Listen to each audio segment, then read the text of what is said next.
નમસ્કાર. ચાલો આજે એક એવી કહાણી જાણીએ જે કોઈ ફિલ્મથી ઓછી નથી. વિચારો, એક કંપની જે ફક્ત મસાલા અને કાપડનો વેપાર કરવા માટે આવી હતી, એ ધીરે ધીરે આખા દેશ પર રાજ કરવા લાગે. આ કોઈ કાલ્પનિક વાત નથી. આજે આપણે એ જ સમજવાના છીએ કે કેવી રીતે ઈસ્ટ ઇન્ડિયા કંપનીની આર્થિક કટોકટીએ અજાણતા જ ભારતમાં બ્રિટિશ શાસનનો પાયો નાખી દીધો.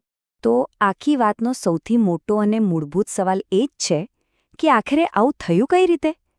એક વેપારી કંપની શાસક બની કેવી રીતે? ચાલો આ સવાલનો જવાબ શોધીએ. જુઓ, આ કહાણીની શરૂઆત કોઈ કાયદાથી નથી થતી, પણ એક બહુ મોટા સંકટથી થાય છે.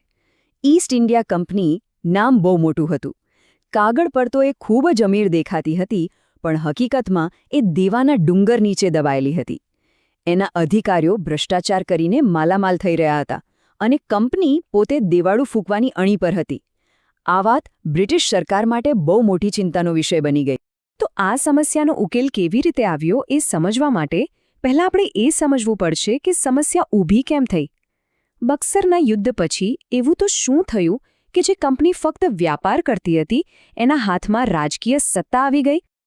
અહીંયા આખી ગેમ બદલાઈ ગઈ. કંપનીને મળ્યા દીવાની અધિકારો. હવે આ દીવાની અધિકારો એટલે શું? સાવ સાદા શબ્દોમાં કહીએ તો બંગાળ, બિહાર અને ઓડિશા જેવા વિશાળ અને સમૃદ્ધ વિસ્તારોમાં લોકો પાસેથી ટેક્સ એટલે કે મહેસૂલ ઉઘરાવવાની સત્તા. બસ આ એક અધિકારે કંપનીને વ્યાપારીમાંથી સીધી શાસક બનાવી દીધી, અને અહીંથી જ ભારતના આર્થિક શોષણનો એક નવો તબક્કો શરૂ થયો. પણ એક બહુ વિચિત્ર સ્થિતિ સર્જાઈ હતી. એક તરફ કંપનીના કર્મચારીઓ અને અધિકારીઓ ભ્રષ્ટાચાર અને ખાનગી વ્યાપાર કરીને કરોડો કમાઈ રહ્યા હતા, અને બીજી તરફ ખુદ ઈસ્ટ ઇન્ડિયા કંપની એટલી દેવામાં ડૂબી ગઈ કે એને બ્રિટિશ સરકાર પાસે લોન માટે હાથ લાંબો કરવો પડ્યો. હવે કંપનીની આ આર્થિક ગરબડ બ્રિટનની સંસદ માટે એક મોટો ખતરો બની ગઈ. એટલે તેમને નક્કી કર્યું કે હવે આ બેકાબૂ કંપની પર લગામ કસવી જ પડશે. ચાલો જોઈએ કે એમનો પહેલો પ્રયાસ કેવો હતો. આ કાયદાનું નામ જ બધું કહી દે છે, રેગ્યુલેટિંગ એક્ટ, મતલબ કે નિયમન કરતો કાયદો. આનો હેતુ ભારત પર શાસન કરવાનો નહોતો, પણ જે કંપની ભારતમાં શાસન કરી રહી હતી એના પર નિયંત્રણ લાવવાનો હતો. આ કાયદાએ કેન્દ્રીકરણ તરફ પહેલું અને સૌથી મોટું પગલું ભર્યું. એ સમયે બોમ્બે, મદ્રાસ અને બંગાળ આ ત્રણેય પ્રાંતોના ગવર્નર લગભગ સ્વતંત્ર હતા. પણ હવે બંગાળના ગવર્નરને ગવર્નર જનરલ બનાવી દેવાયો, અને બોમ્બે, મદ્રાસના ગવર્નરોને એના હાથ નીચે મૂકી દેવાયા. મતલબ કે હવે સત્તાનું કેન્દ્ર એક જ જગ્યાએ આવી ગયું. તો આ નવી સિસ્ટમમાં શું શું હતું? વોરેન હેસ્ટિંગ્સ બન્યા પહેલા ગવર્નર જનરલ. એમની મદદ માટે 4 સભ્યોની એક કાઉન્સિલ બની. કલકત્તામાં સુપ્રીમ કોર્ટની સ્થાપના થઈ. અને સૌથી અગત્યનું, જે ભ્રષ્ટાચાર આખી સમસ્યાનું મૂળ હતું એને રોકવા માટે કંપનીના અધિકારીઓના પોતાના ખાનગી વ્યાપાર પર પ્રતિબંધ લગાવી દેવાયો. પણ પહેલો પ્રયત્ન ક્યારેય સંપૂર્ણ નથી હોતો, ખરું ને? આ કાયદામાં પણ કેટલીક ખામીઓ હતી. એટલે બ્રિટિશ સંસદે પોતાની પકડ વધુ મજબૂત કરી અને કંપનીના આખા માળખામાં એક મોટો ફેરફાર કર્યો. આ વખતે આવેલો કાયદો માત્ર કોઈ નાનો સુધારો નહોતો.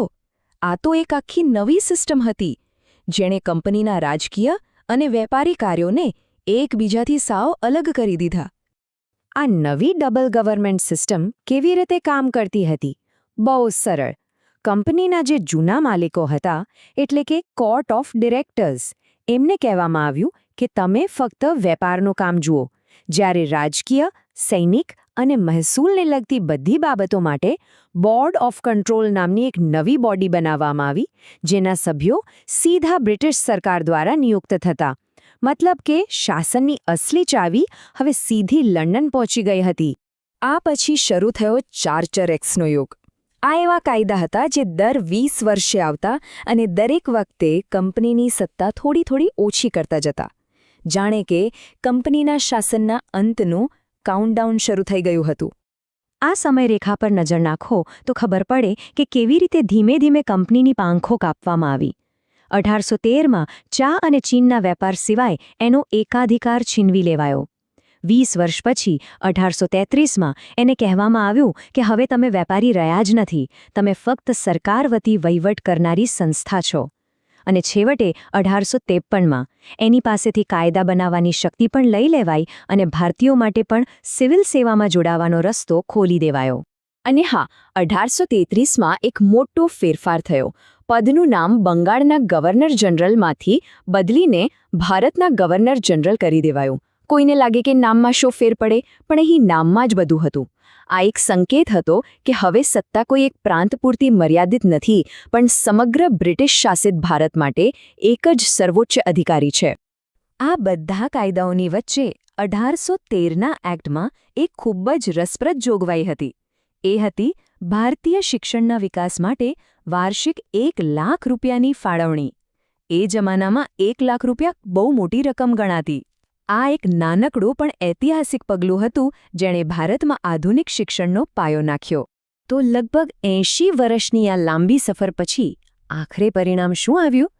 જે કંપની એક સમયે સર્વેસર્વા હતી એ હવે ફક્ત નામની જ રહી ગઈ હતી અને એની જગ્યાએ એક નવા અને મજબૂત શાસનનું માળખું તૈયાર થઈ ચૂક્યું હતું. આ આખી વાતનો સારાંશ આપણે ફક્ત એક પદના નામ પરથી જ સમજી શકીએ છીએ. શરૂઆતમાં બંગાળનો એક ગવર્નર, જે પછીથી બોમ્બે અને મદ્રાસ પર પણ સત્તા ધરાવતો ગવર્નર જનરલ બન્યો, અને છેવટે આખા બ્રિટિશ ભારતનો એકમાત્ર ગવર્નર જનરલ. આ પદનો વિકાસ જ બતાવે છે કે કેવી રીતે બ્રિટિશ સત્તા ધીમે ધીમે આખા ભારત પર કેન્દ્રિત થતી ગઈ. તો આખી વાતનો સૌથી મહત્વનો મુદ્દો એ છે કે આ જે બંધારણીય માળખું બન્યું એ ઇરાદાપૂર્વક ભારત પર શાસન કરવા માટે નહોતું બન્યું. એ તો એક દિવાળિયા કંપનીને કાબૂમાં કરવા માટે લેવાયેલા પગલાંનું પરિણામ હતું, જે આગળ જતા એક વિશાળ સામ્રાજ્યનો પાયો બની ગયો. અને અંતે આ આપણને એક બહુ મોટા સવાલ પાસે લાવીને ઊભા રાખે છે. એક વ્યાપારી કંપનીને કાબૂમાં કરવા માટે જે તંત્ર બનાવવામાં આવ્યું, એ જ તંત્ર આખરે કરોડો ભારતીયો પર શાસન કરતું એક સામ્રાજ્ય બની ગયું. આ જ કાયદાઓએ ભારતના શોષણ માટેનો રસ્તો બનાવ્યો. પણ એક વિચિત્ર વાત એ પણ છે કે આ જ કાયદાકીય માળખા, વહીવટ અને શિક્ષણને કારણે ભારતીયોમાં રાષ્ટ્રીય ભાવના જાગી અને આગળ જતા સ્વતંત્રતા સંગ્રામની ભૂમિકા પણ તૈયાર થઈ. આ એક એવી ઐતિહાસિક ઘટના હતી જેણે સારા નરસા બંને રીતે ભારતના ભવિષ્યને હંમેશા માટે બદલી નાખ્યો.